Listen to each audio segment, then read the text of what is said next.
हाय दोस्तों, welcome to my channel.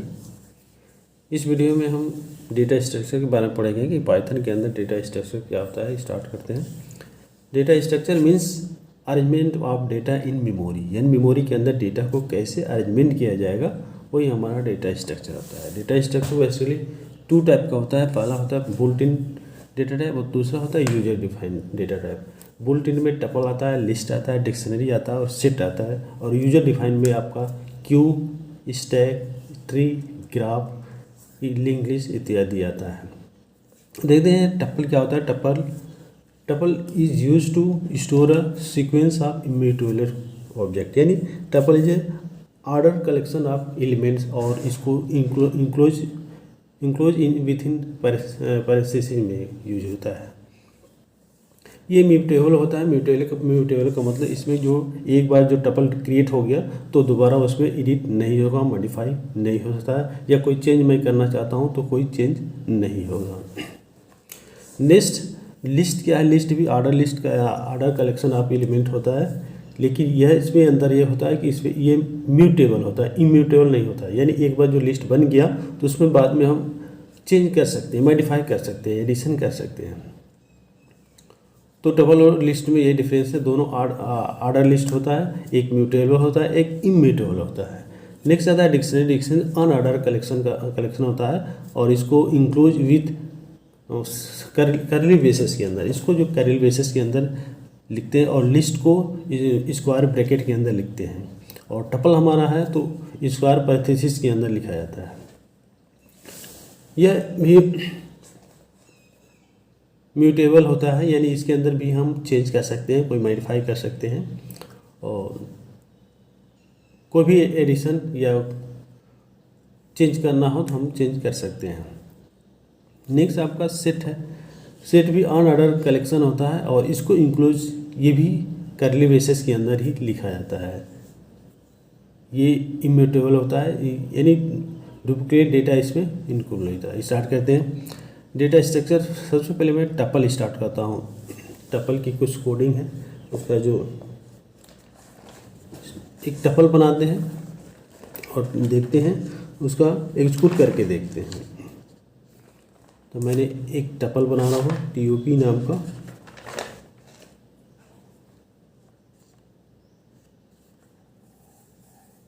Tuple बना लिया और उसके अंदर मैं वैल्यू को असाइन कर रहा हूँ।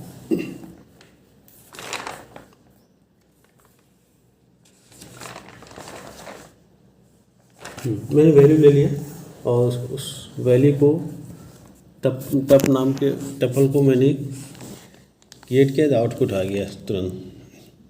ये हमारा टपल क्रिएट हो गया है।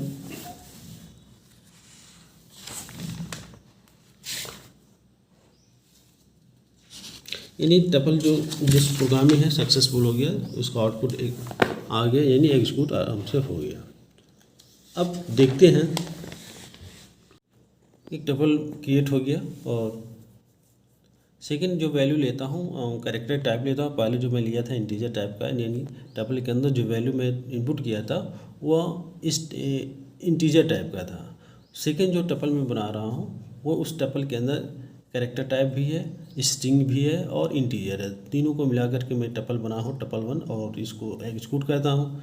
ये भी एग्जीक्यूट हो गया है, नहीं आउटपुट हमारे पास आ गया, देख लिया। अब चलते हैं, देखते हैं टपल के आगे और कुछ ऑपरेशन है। और access of data element in tuple. Tuple के अंदर डेटा को कैसे एक्सेस किया जाएगा, एलिमेंट को कैसे एक्सेस किया, और कि इसके कुछ फंक्शन के बारे में डिस्कस करेंगे कि फंक्शन क्या है। तो access of element in tuple, ये टपल के अंदर हम डेटा को कैसे, एलिमेंट को कैसे एक्सेस कराते हैं। तो अभी 2 एग्जाम्पल में देखा था कि टपल को कैसे बनाते हैं और टपल को यूज़ कैसे करते हैं। तो पहले वाले एग्जांपल को मैं लेता हूं और पहले वाले एग्जांपल को एग्जीक्यूट करा दिया, आउटपुट भी आ गया। अब देखते हैं यदि जो टपल दिया गया है उसमें से यदि फर्स्ट एलिमेंट को, केवल फर्स्ट एलिमेंट को ही हमें प्रिंट कराना हो तो कैसे प्रिंट कराएंगे, और लास्ट एलिमेंट को प्रिंट कराना हो तो कैसे प्रिंट कराना। तो इसके लिए क्या करते हैं, टपल जो मैं क्रिएट किया उसके अंदर 0 पास कराते हैं, ब्रैकेट के अंदर जीरो पास कराते हैं, यानी कि जो फर्स्ट एलिमेंट हो वो जीरो इंडेक्स नंबर पर होता है। जो एरे की तरह यह इसका इंडेक्सिंग होता है जीरो से स्टार्ट होता है, इसलिए यदि मैं जीरो को पास कराता हूँ तो हमारे फर्स्ट एलिमेंट को पास करता है। अब मैं थर्ड एलिमेंट को पास किया तो 44 आएगा। उसी तरह से यदि लास्ट एलिमेंट को यदि पास कराना हो तो टपल के अंदर -1 यानी लास्ट से वो माइनस को दिखाएगा, तो वह टपल के लास्ट एलिमेंट को प्रिंट कराएगा। तो यही एक्सेस हुआ कि जिस एलिमेंट को हम चाहते हैं उसका इंडेक्स नंबर को पास करते हैं, वही उससे हमारा आउटपुट आ जाता है। अब ये भी आउटपुट आ गया,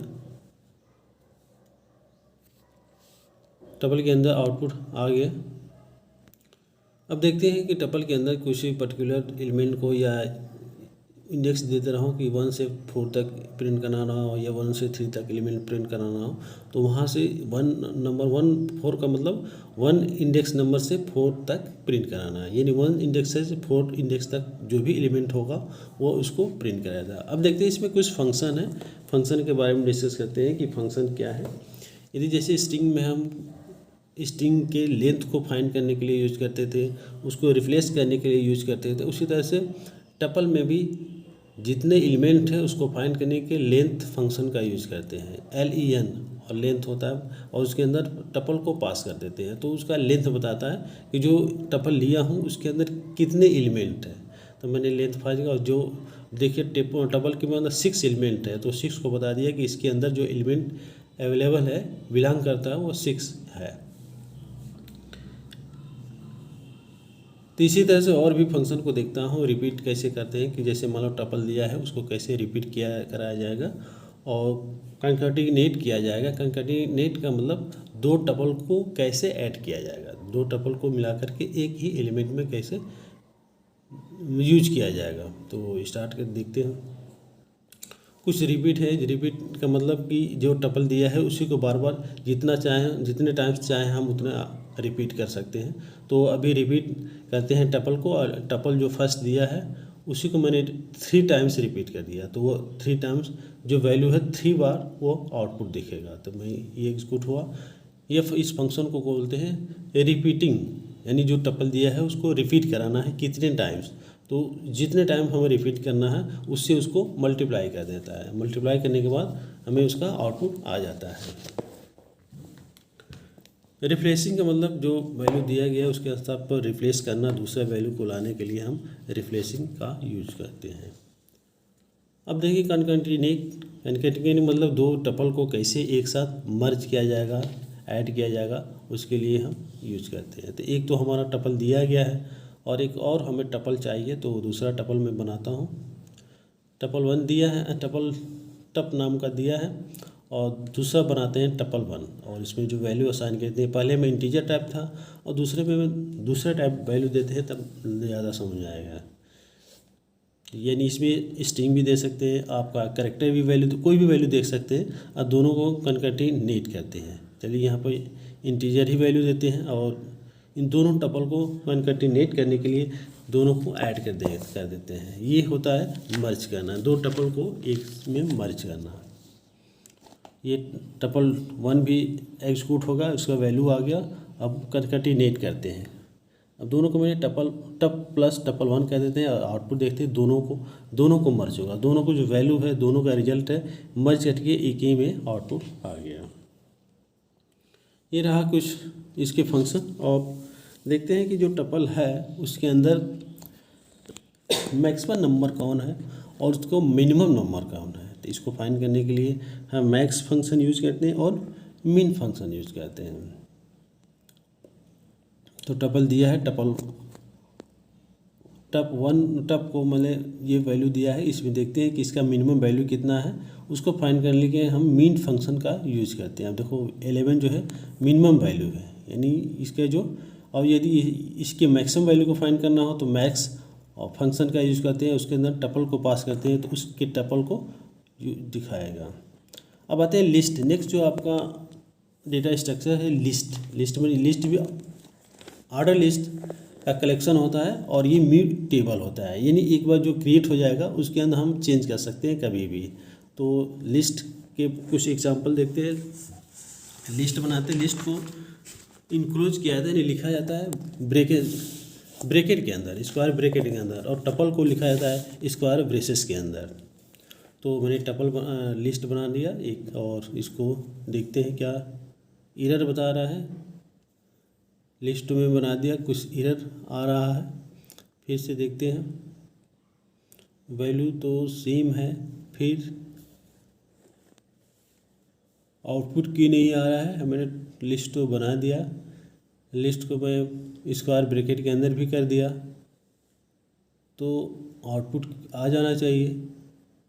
कुछ न कुछ तो गड़बड़ है।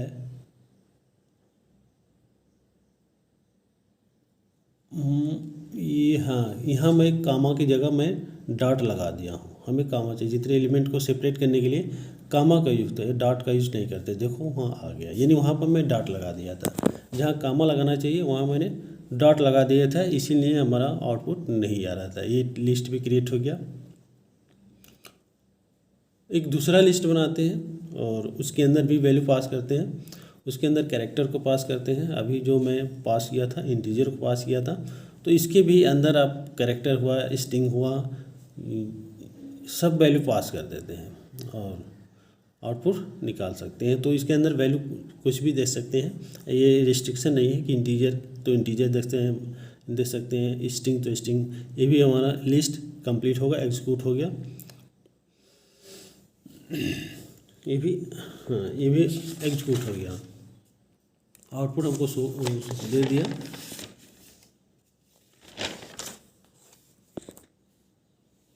अब इसके अंदर देखते हैं कि एलिमेंट को कैसे एक्सेस किया जाए।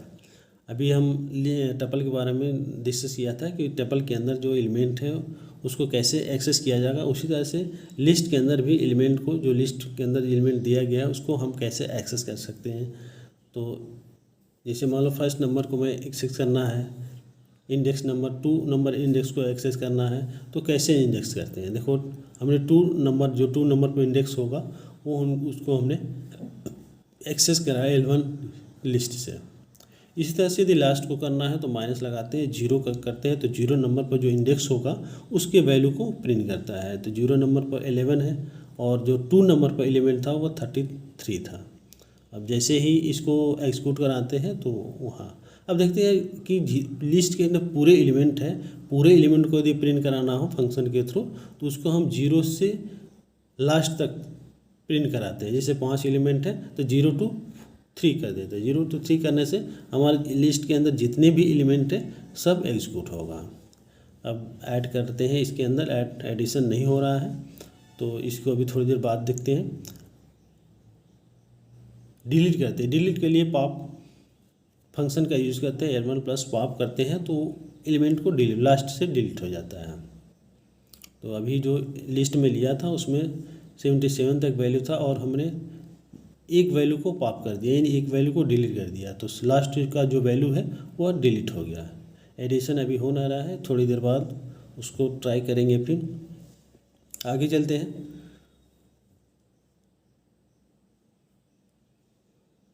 हाँ, डिलीट तो हो गया है, एडिशन में प्रॉब्लम आ रहा है तो कोई बात नहीं, अभी हो जाएगा उसको।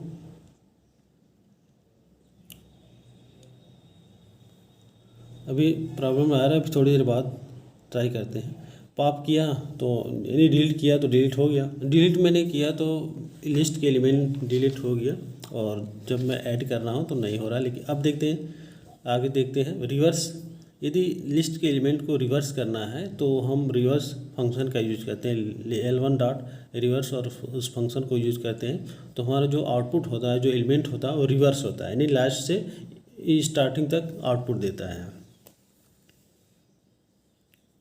तो इस तरह से हमारा कंप्लीट हो गया और आगे देखते हैं। रिवर्स कंप्लीट हो गया। अब देखते हैं, अब हम इंसर्ट करते हैं कि वैल्यू के अंदर किसी पर्टिकुलर प्लेस पर इंसर्ट करना हो तो उसके लिए इंसर्ट फंक्शन का यूज़ करते हैं। तो L1 में हमने 6 नंबर कि इंडेक्स पर हमें 100 वैल्यू को इंसर्ट कराना हो, जैसे मैंने किया तुरंत हमारे उस पोजीशन तक उस इंडेक्स नंबर पर हमारा वैल्यू इंसर्ट हो गया। तो हम लिस्ट के अंदर कोई भी पोजीशन पर यदि वैल्यू को इंसर्ट कराना हो तो हम इंसर्ट करा सकते हैं। अब देखिए इसी 100 वैल्यू को हमने फोर्थ नंबर इंडेक्स पर यानी फोर्थ नंबर इंडेक्स पर इंसर्ट कराना है तो भी इंसर्ट हो गया है। यानी लिस्ट के अंदर किसी भी पर्टिकुलर लोकेशन पर वैल्यू को इंसर्ट कराना हो तो वहाँ हम इंसर्ट कर सकते हैं। रिवर्स हो गया, इंसर्ट हो गया। अब देखते हैं सॉर्टिंग कैसे किया जाता है। सॉर्टिंग मतलब जो वैल्यू दिया है लिस्ट के अंदर वो ऑटोमेटिक एसेंडिंग ऑर्डर में सॉर्ट हो जाएगा। तो अपेंड मेथड यूज किया जाता है वैल्यू को ऐड करने के लिए, और अभी ये एडिशन नहीं हो रहा था, कुछ एरर बता रहा था, तो हम आगे चलते हैं। सॉर्ट करते हैं, एलिमेंट को सॉर्ट करते हैं, यानी जो एलिमेंट दिया गया है वो सॉर्ट फॉर्म में कन्वर्ट हो जाता है।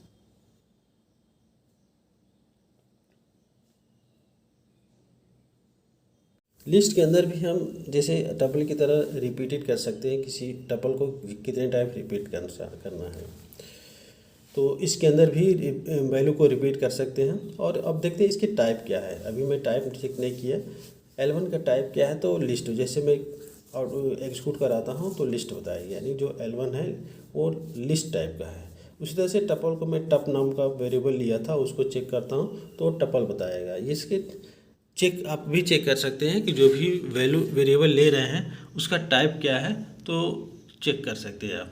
अब आते हैं डिक्शनरी। जो नेक्स्ट डेटा स्ट्रक्चर है उसका नाम है डिक्शनरी।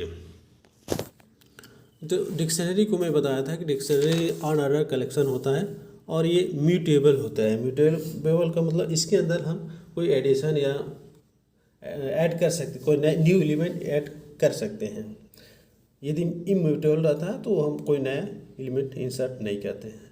डिक्शनरी क्या क्या करता है कि पेयर में होता है, की और वैल्यू पेयर होता है। कोई वैल्यू दिया था उसके साथ साथ उसका की भी दिया रहता है, तो की वैल्यू का पेयर होता है डिक्शनरी के अंदर। एक डिक्शनरी बताते हैं डिक नाम का, और उसके अंदर हम कुछ वैल्यू को पास करते हैं, जैसे फ्रूट्स के नेम को पास करते हैं। जैसे मान लो एप्पल हो गया और उसका जो वैल्यू है यानी प्राइस के लिए मैं 100 दे दिया, तो जो एप्पल्स है उसको करस्पॉन्डिंग उसको वैल्यू दे दिया, यानी उसका प्राइस क्या है, तो प्राइस के लिए मैं वैल्यू भी दे दिया। मैं बताया था कि डिक्शनरी के अंदर की और वैल्यू दोनों पेयर होता है, साथ में होता है। तो एप्पल पहले एप्पल दे दिया, उसका जो वैल्यू है 100 दे दिया। बनाना दे दिया, मैंगो दे दिया, उसका रेस्पेक्टिव हमने एक वैल्यू दे दिया। अब इस डिक्शनरी को प्रिंट कराते हैं, चेक करते हैं कि हमारा आउटपुट आ रहा है कि नहीं। तो देखो हमारा पूरा आउटपुट आ गया, जो भी मैं दिया था वैल्यू सहित तो उसका आउटपुट आ गया। अब डिक्शनरी की एक चीज़ और मैं बताता हूँ कि हमने पेयर तो बता दिया कि की और वैल्यू दोनों पेयर होता है। यदि मैं चाहता हूँ केवल की प्रिंट हो या केवल वैल्यू प्रिंट हो तो वो भी प्रिंट करा सकते हैं। तो उसके लिए हमें क्या करते हैं कि डिक नाम यूज करते हैं और की डाल देंगे या वैल्यू डाल देंगे तो केवल वैल्यू को ही प्रिंट करता है। अब इसके अंदर देखते हैं कि की कैसे प्रिंट किया जाता है। एक्सेस द डिक्शनरी के अंदर की, केवल की वैल्यू क्या, तो जो वेरिएबल मैं डिफाइन किया हूँ डिक नाम का और डॉट की यदि लगाते हैं या वैल्यू लगाते हैं तो वही पर्टिकुलर उसकी की को ही प्रिंट करेगा या वैल्यू को ही प्रिंट करेगा। तो मैं डिक डॉट कीज डाला हूँ, तो इसके अंदर जो की है जैसे एप्पल हुआ, बनाना, तो वही प्रिंट होगा, उसका वैल्यू प्रिंट नहीं होगा। तो हम दोनों अलग अलग प्रिंट करा सकते हैं। अब देखते हैं इसके वैल्यू को, यदि केवल हमें प्रिंट कराना हो तो डिक डॉट जो वेरिएबल है, वेरिएबल डॉट और की ये वैल्यू को कर देंगे तो इसके जो वैल्यू को रेस्पेक्टिव केवल ओनली वैल्यू को ही प्रिंट करेगा। तो देसी में से देखते हैं वैल्यू के लिए डिक डॉट वैल्यू मैंने टाइप किया। अब देखते हैं वैल्यू, तो केवल इसके वैल्यू को प्रिंट कराता है। ये म्यूटेबल होता है, इसके अंदर हम कोई न्यू एलिमेंट ऐड कर सकते हैं। अब देखते हैं कि हम इसके अंदर न्यू एलिमेंट को ऐड कैसे करते हैं। कोई भी नया एलिमेंट यदि हम इसके अंदर ऐड करना चाहते हैं तो कैसे करेंगे, तो उसके लिए हमें कोडिंग लिखना पड़ेगा, ऐड न्यू एलिमेंट। इसका जो कोडिंग है, जैसे मान लो कोई मैंने अभी जो ये डिक्शनरी बनाया है, डिक नाम का वेरिएबल लिया है, इसके अंदर कोई नया एलिमेंट इनपुट करना, इंसर्ट कराना हो, तो उसके लिए हम क्या करते हैं कि डिक और ब्रैकेट में डालते हैं जिस वैल्यू को, जिस की वैल्यू को इनपुट कराना हो तो ब्रैकेट में डालते हैं। जैसे मान लो इसमें जो लिया है, एप्पल लिया है, मैंगो लिया है और बनाना लिया है, इसके अंदर जो दूसरा एप्पल्स को हम प्रिंट कराना हो तो उस ब्रैकेट के अंदर उसका नाम डालेंगे और इक्वल उसका वैल्यू डालते हैं, तो इससे हमारा क्या हो जाएगा, डिक्शनरी के में वह वैल्यू प्रिंट हो जाएगा। अब मान ली जो दूसरा वैल्यू, दूसरा एलिमेंट इसके अंदर प्रिंट कराना, उसका नाम है कीवी, और इसके रेस्पेक्टिव हमें क्या करना है, उसका वैल्यू दे देना है। तो वैल्यू 200 रुपया 200 किलो दे देता हूँ। अब देखता हूँ एरर बता रहा है, यानी कुछ सिंटेक्स में एरर है। एरर को दूर करते हैं कि एरर है क्या चीज़, और कुछ मिस्टेक हो गया है। अब पॉप करते हैं, यहाँ भी नहीं हो रहा, अभी थोड़ी देर बाद मैं बताऊंगा कि इसके अंदर भी कैसे एडिशन होगा। यदि मैं डिलीट करता हूँ तो वही सेम टू जैसे मैं लिस्ट में किया था, लिस्ट 1 डॉट पॉप, तो पॉप के अंदर लास्ट वैल्यू को डिलीट होता है। लेकिन इसमें एक चीज़ और है कि जिस एलिमेंट को डिलीट करना चाहते हैं उसको भी एलिमेंट को डिलीट कर सकते हैं। वहाँ तो लास्ट से डिलीट होता है, लेकिन ये पर्टिकुलर एलिमेंट को डिलीट कर सकते हैं। तो डिक डॉट पॉप और उसके जिसको डिलीट करना है उसके की को डालते हैं, तो की के डालने से वह वैल्यू पूरा का पूरा डिलीट हो जाता है। जैसे मैंने एप्पल को डिलीट किया तो एप्पल के साथ साथ उसका वैल्यू को डिलीट हो गया। अब देखते हैं सेट। सेट क्या है, सेट भी अनऑर्डर का कलेक्शन होता है, ये भी कर्ली ब्रेसेस के अंदर लिखा जाता है। तो चलिए सेट बनाते हैं। सेट हमेशा कर्ली ब्रेसेस के अंदर लिखा जाता है। सेट और डिक्शनरी दोनों कर्ली ब्रेसेस के अंदर लिखा जाता है, और टपल हमारा मैं बताया था कि स्क्वायर ब्रेसेस के अंदर, और लिस्ट जो है ब्रैकेट के अंदर, स्क्वायर ब्रैकेट के अंदर टाइप किया जाता है। अभी मैं जो बना रहा हूँ ये आउटपुट है, ये टपल का है, सेट का नहीं है। सेट क्योंकि सेट को हम कर्ली ब्रेसेस के अंदर ही लिखते हैं। यदि ये मैं स्क्वायर ब्रेसेस के अंदर लिखते हैं तो हमारा टपल बन जाता है। यदि सेट बनाना हो तो उसको कर्ली ब्रेसेस के अंदर लिखते हैं। यदि उसके साथ की भी लिख देते हो तो वही डिक्शनरी बन जाता है। तो जो दूसरा मैं वैल्यू लिया S1 के अंदर कुछ वैल्यू, इंटीजर वैल्यू लिया और उसको मैं प्रिंट करा दिया, तो एक छूट हो गया, हमारा आउटपुट आ गया। अब इसके अंदर वैल्यू को इनपुट कराते हैं, तो S1 डॉट ऐड के अंदर वैल्यू को डालते हैं, तो ये आसानी से हो जाएगा। यानी सेट के अंदर जो वैल्यू है आसानी से इनपुट हो गया। और तो कुछ इसका ऑपरेशन है, कुछ फंक्शन है, तो फंक्शन के बारे में डिस्कस करते हैं और ऑपरेशन के बारे में। यानी इसके अंदर जो वैल्यू है कैसे इंसर्ट होगा, और उसका कुछ अपडेट करना हो तो अपडेट कैसे होगा, रिमूव करना है तो रिमूव कैसे होगा, तो इसके बारे में डिस्कस कर लेते हैं। एडिशन तो इसमें हो गया, एडिशन आराम से, यानी इंसर्ट एलिमेंट सेट के अंदर आसानी से हो गया। अब हमको आगे देखना है कि इसको डिलीट वैल्यू करना हो तो क्या करते हैं, और यदि इसका कुछ फंक्शन है, जैसे सेट में होता है यूनियन होता है, इंटरसेक्शन होता है, तो वो कैसे होगा। तो फिर से मैं वैल्यू को इंसर्ट कराता हूँ इस सेट के अंदर। अब इस टाइम मैं कोई स्ट्रिंग वैल्यू को इंसर्ट करा रहा हूँ, तो इसके अंदर भी स्ट्रिंग्स ऐड करा सकते हैं, आपका वो कैरेक्टर भी ऐड करा सकते हैं, तो इंटीजर भी वैल्यू इंसर्ट हो, कोई भी वैल्यू इसके अंदर इंसर्ट करा सकते हैं। इसके कुछ रूल और रेगुलेशन है, कुछ फंक्शन है, तो फंक्शन को देखते हैं। Add new element, new items के लिए आसानी से हो गया था। और इसके अंदर कुछ मैं अभी बताया था कि यूनियन, यानी दो सेट को कैसा यूनियन किया जाएगा, उसका इंटरसेक्शन करना हो तो इंटरसेक्शन कैसे किया जाएगा, ये हम बताएंगे। ये न्यू एलिमेंट इंसर्ट हो गया। अब देखते हैं कि इसको यूनियन कैसे करेंगे। यूनियन हो गया, या कोई मल्टीपल वैल्यू इंसर्ट कराना हो एलिमेंट के अंदर, तब कैसे करते हैं। यानी एक एलिमेंट को इंसर्ट कराना हो तो ऐड फंक्शन का यूज करते हैं, मल्टीपल वैल्यू को इंसर्ट कराना हो तो अपडेट कीवर्ड का यूज करते हैं, अपडेट फंक्शन का यूज करते हैं। इससे क्या हो जाएगा कि हमें मल्टीपल वैल्यू इस सेट के अंदर इंसर्ट एक ही बार इंसर्ट हो जाएगा। और ऐड में अभी मैं ऐड कर रहा था तो एक एक वैल्यू को ऐड हो रहा था, लेकिन जैसे अब मैं अपडेट फंक्शन का यूज़ किया उसमें कई सारे वैल्यू को एक ही साथ इंसर्ट करा सकते हैं सेट के अंदर। रिमूव कराना हो तो इसके अंदर वेरिएबल का नाम डालते हैं और रिमूव, किसको रिमूव करना है उस इसमें पास करते हैं तो वो वैल्यू हमारा रिमूव हो जाता है। तो रिमूव के लिए देखते हैं कि जो वेरिएबल मैं सेट का लिया हूँ तो सेट डॉट रिमूव, और रिमूव के अंदर उस एलिमेंट को पास करते हैं जिसको हमें रिमूव करना है। तो मैं सेट वन डॉट रिमूव कर दिया और इसके अंदर जो वैल्यू को पास करते हैं, जैसे मान लो 55 को हमें रिमूव करना है तो 55 डालते हैं। जो सेट के अंदर मैं चेक करता हूँ तो 55 नहीं है, यानी डिलीट हो गया। तो रिमूव कराना हो, डिलीट कराना हो तो रिमूव, और ऐड कराना हो तो ऐड फंक्शन का यूज़ करते हैं। यदि मल्टीपल वैल्यू को ऐड कराना हो तो अपडेट फंक्शन का यूज़ करते हैं। अभी मैं लिस्ट में पढ़ रहा था तो डिलीट करने के लिए पॉप यूज़ करते थे।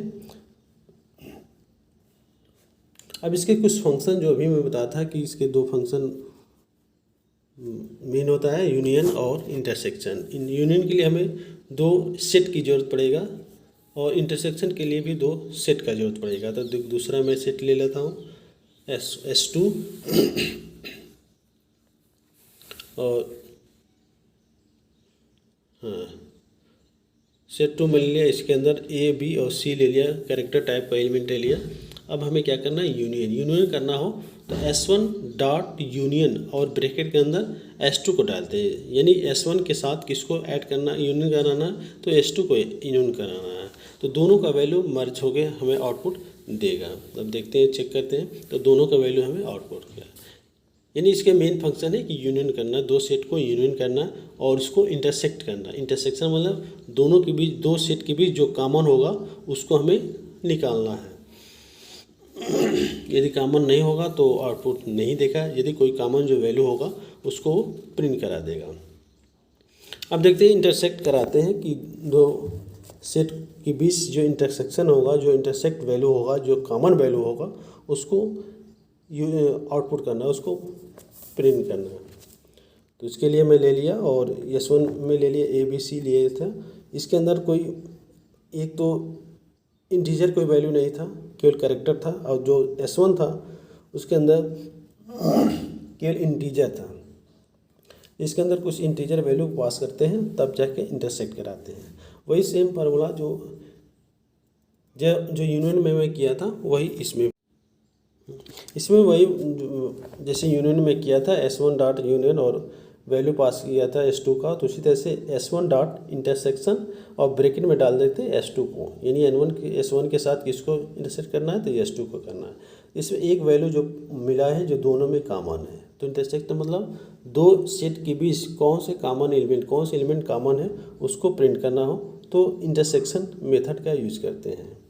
और यदि यूनियन करना है, मर्ज करना है तो अब देखते हैं, जो अभी मैं लिस्ट में इनपुट करा रहा था वैल्यू को, उसको फिर से ट्राई करते हैं, देखते हैं कि होता है कि नहीं होता है।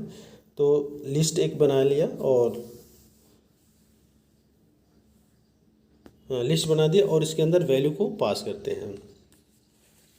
तो लिस्ट L1 में इतने वैल्यू पास कर दिया और हम नया वैल्यू को एड करने के लिए अपेंड फंक्शन का यूज करते हैं। अपेंड, अब L1 डॉट अपेंड, उसके अंदर वैल्यू को पास कर दिया जिसको हमें अब देखो आसानी से इनपुट होगा। यही अभी मैं कर रहा था तो नहीं हुआ, अब हो गया। मैं बोला था कि लास्ट में आगे चल के इसको बताएंगे। तो लिस्ट के अंदर भी वैल्यू को इंसर्ट हो गया है, क्योंकि बताया था कि लिस्ट भी हमारा क्या है, म्यूटेबल है। डिक्शनरी भी म्यूटेबल है, सेट भी म्यूटेबल है, केवल टपल को छोड़ करके बाकी सब म्यूटेबल है। यानी कि इसके अंदर वैल्यू को हम आसानी से ऐड कर सकते हैं, मॉडिफाई कर सकते हैं।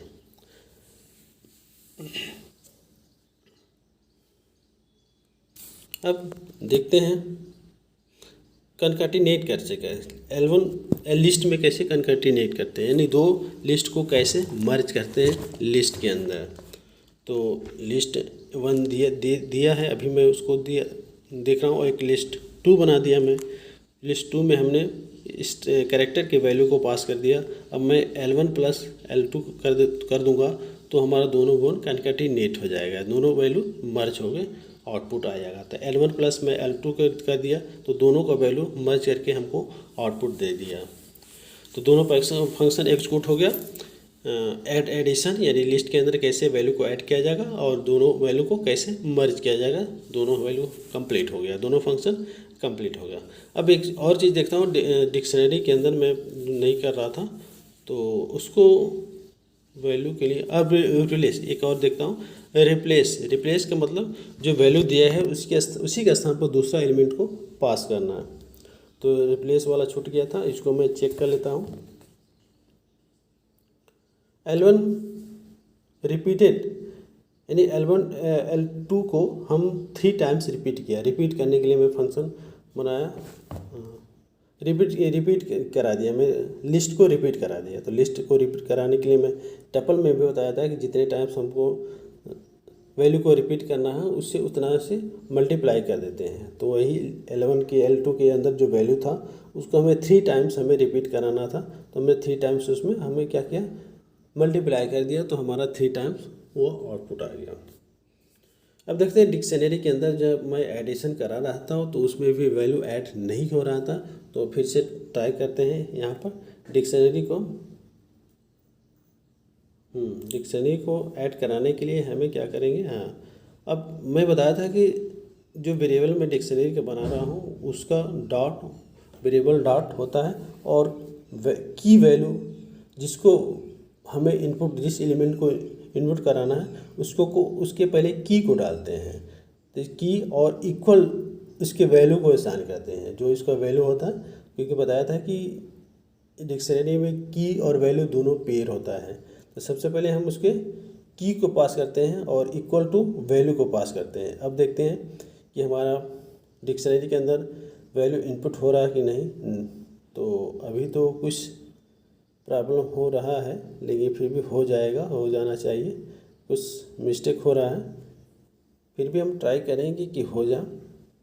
तो दोबारा से मैं ट्राई करता हूँ इसमें कहाँ एरर है, और मैं देखता हूँ दोबारा कि कहाँ। हाँ, अच्छा, हाँ, हो गया। जो वेरिएबल डॉट कमी क्या था, तो जो हम डॉट नहीं